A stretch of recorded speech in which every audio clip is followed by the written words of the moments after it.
ছোট গ্রামে থাকতো একটি ছোট ছেলে, নাম তার রাকিব। বয়স মাত্র 9 বছর। বাবা মারা গেছেন কয়েক বছর আগে।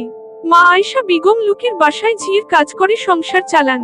ছোট্ট একটি কুড়ে ঘর, চালে টিনের ছাউনি, বর্ষায় টুপটাপ পানি পড়ে ঘরের ভিতরে। রাকিব পড়াশোনায় খুব ভালো, কিন্তু পেটের দায়ে অনেক সময় তাকে স্কুল বাদ দিয়ে মাঠে গরু চড়াতে হয় কিংবা হাটে মালামাল টানতে হয়। মা বারবার বলে, বাবা, তুই শুধু পড়াশোনা কর, আল্লাহ বড় মেহেরবান, ইনশাআল্লাহ কিছু একটা হয়ে যাবে। রাকিব শুধু হাসে আর বলে, মা, আমি একদিন তোমাকে ঈদের দিন নতুন শাড়ি কিনে দিব। একদিন স্কুলে এক অনুষ্ঠান হলো, ভালোবাসা দিবস। সবাই কিছু না কিছু এনেছে, কেউ চকোলেট, কেউ ফুল, কেউ কার্ড। রাকিবের কিছুই নেই, সে শুধু চুপচাপ বসেছিল। শ্রেণী শিক্ষক জানতে চাইল, রাকিব, তুমি কি সাথে করে কিছু আনোনি? রাকিব মাথা নিচু করে বলল, স্যার, আমার কাছে কিছু নেই, কিন্তু আমি আমার মাকে নিয়ে এসেছি। ওই তো দাঁড়িয়ে আছেন বাইরে। সবাই তাকিয়ে দেখল, একজন গরিব মেয়ে মহিলা দরজার বাইরে দাঁড়িয়ে আছে, মুখে হাসি। শিক্ষক বললেন, তোমার ভালোবাসার উপহার এই মা? খুব সুন্দর উপহার। তারপর স্যার বললেন, শোনো সবাই, আমাদের জীবনের সবচেয়ে বড় ভালোবাসা হলো মা। কেউ যদি তার মাকে ভালোবাসে, তবে সে পৃথিবীর সবচেয়ে ভাগ্যবান মানুষ। সেই দিন রাকিবের জন্য সবাই তালি দিল। আয়েশা বেগম চোখ মুছলেন, সেই চোখে অভাব ছিল, কিন্তু গর্বে ছিল টলটলে পানি। শেষ কথা, রাকিব বড় হয়ে একদিন সত্যিই শিক্ষক হলো। প্রথম বেতন দিয়ে মায়ের জন্য আনলো একটা লাল রঙের শাড়ি, আর বলল, মা, আজ তোমার ঈদ। এই গল্পের শিক্ষা, ভালোবাসা শুধু উপহারে না, ভালোবাসা হচ্ছে সম্মান, ত্যাগ আর কৃতজ্ঞতায়। যাদের মা বাবা বেঁচে আছেন, তাদের প্রতিটি দিনই ভালোবাসা দিবস। একটা ছোট গ্রাম, সেখানে থাকত ইসমাইল নামের এক গরিব কৃষক। তার জমি কম, ফসল খুব একটা হয় না, কিন্তু তার একটা বড় বিশ্বাস ছিল, আল্লাহ কখনো পরিশ্রমীর হক নষ্ট করেন না। হয়তো আমার কাছে কিছু নেই, কিন্তু আল্লাহ আছেন, আর আছে আমার ঘাম।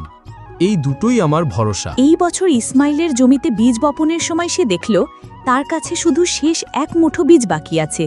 সেটা দিয়েই পুরো জমি বপন করতে হবে। ইসমাইলের স্ত্রী বলল, এই শেষ বীজটা নষ্ট হলে আমরা কি খাবো? তখন ইসমাইল বলল, আমরা না হয় উপোস থাকব দুদিন, কিন্তু জমিতে বীজ না দিলে তো ভবিষ্যৎই থাকবে না। ইসমাইল শেষ বীজ হাতে নিল, চোখে পানি, মুখে দোয়া। এরপর ইসমাইল গ্রামের মেঠো পথ দিয়ে হেঁটে ফসলের জমিতে যায়। ইসমাইল বীজ বপনের পূর্বে আকাশের দিকে তাকিয়ে বলল, হে আল্লাহ, আমি তো শুধু চেষ্টা করছি, ফল আপনি দিন, আপনি তো আমাদের রিজিকের মালিক। ইসমাইল বীজ বপন করল, পানি দিল, প্রতিদিন যত্ন করল। কিন্তু সপ্তাহখানেক পর বৃষ্টি আসলো না। সূর্য মাথার ওপরে, জমি শুকিয়ে যাচ্ছে। চারপাশে মানুষ বলে, এইবার ইসমাইলের ফসলও গেল, আল্লাহ তার কপালে হয়তো কিছু রাখেননি। হ্যাঁ ভাই, তুমি ঠিক বলছো। ইসমাইল তার শেষ বীজটাও নষ্ট করলো। আহারে বেচারা, কত পরিশ্রমী নাই করলো। ইসমাইল কিছুই বলে না, মুখে একরাশ হতাশার ছাপ। ইসমাইল রাতের অন্ধকারে সেজদায় পড়ে কান্না করে। ইসমাইল কান্নাজড়িত কণ্ঠে বলে, হে আল্লাহ, আমি তো হেরে যাব যদি আপনি না থাকেন। আমি তো শুধু চেষ্টা করেছি, ভালো ফলন দেবার মালিক তো শুধুই আপনি। আপনি ছাড়া তো আর কোনো মাবুদ নেই আমাদের। আপনি আমাকে নিরাশ করেন না। এভাবে বেশ কয়েকদিন কেটে গেল। ইসমাইল সর্বদা পেরেশান হয়ে থাকতে লাগল। গ্রামবাসীরা তাকে নিয়ে হাসি ঠাট্টা শুরু করল। ইসমাইল মহান রিজিকদাতা আল্লাহর উপর পূর্ণ আস্থা রেখে দিন কাটাতে লাগল। ইসমাইলের বিশ্বাস ছিল, মহান আল্লাহ নিশ্চয়ই তাকে সাহায্য করবে। একদিন হঠাৎ করে আকাশ কালো হয়ে গেল। শুরু হলো টানা 2 দিনের বৃষ্টি। গ্রামের সবাই ভয় পেয়ে গেল, কিন্তু ইসমাইল জানত এই বৃষ্টি তার জমির জন্য দরকার। টানা 2 দিনের বৃষ্টিতে ফসলের ফলন অধিক মাত্রায় উন্নত হল। এই বৃষ্টির পানি ফসলের জমির জন্য খুবই উপকারী ছিল। মহান রিজিকদাতা আল্লাহর অশেষ রহমতে বৃষ্টি বর্ষণ হল। ইসমাইলের মুখে আনন্দের ছাপ দেখা দিল।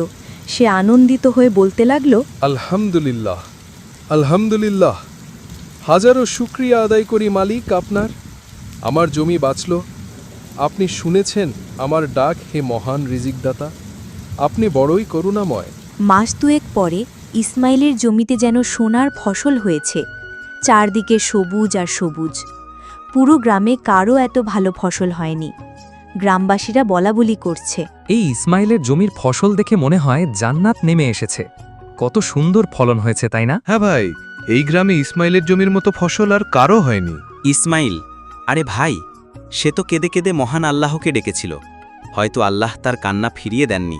ইসমাইল ফসল কাটার দিন তার স্ত্রীকে বলল, দেখো, এই ফসল আমার পরিশ্রমের না, এই ফসল মহান আল্লাহর রহমতের। সেই মহান রিজিক দাতা, তিনি যদি তার করুণা আমাদের উপর না করতেন তাহলে এই সোনার ফসল আমার হতো না। ইসমাইলের স্ত্রী তখন খুশি হয়ে বলতে লাগলেন, আর এই ফসল তোমার ধৈর্যের। আমি গর্বিত, আমি একজন সত্যিকারের কৃষকের স্ত্রী। ইসমাইল এবার শুধু নিজের জন্য না, গ্রামের গরিব কৃষকদেরও কিছু বীজ দিল আর বলল, আমরা যদি সবাই একসাথে পরিশ্রম করি আর আল্লাহর উপর ভরসা রাখি, তাহলে খালি হাতে কেউ থাকবে না, ইনশাআল্লাহ। আর্মিতে একটা প্রবাদ আছে, মান ইউহাউল ইয়াহসাল আলান নাতিজা, অর্থাৎ যে চেষ্টা করে তার চেষ্টা কখনো বিফলে যায় না। এই গল্প আমাদের শেখায়, যার মহান প্রতিপালক আল্লাহর উপর বিশ্বাস আছে, সে কখনো একা না। শেষ বীজও যদি থাকে আর হৃদয়ে থাকে দোয়া ও পরিশ্রম, তাহলে মহান আল্লাহ তাআলা তাতে বরকত দেন। তাই আমাদের সকলের উচিত সর্বোচ্চ শক্তি দিয়ে চেষ্টা করা। ফল দেওয়ার মালিক শুধু মহান রব আল্লাহ তাআলা, তিনি বান্দার চেষ্টার ফল নষ্ট করেন না।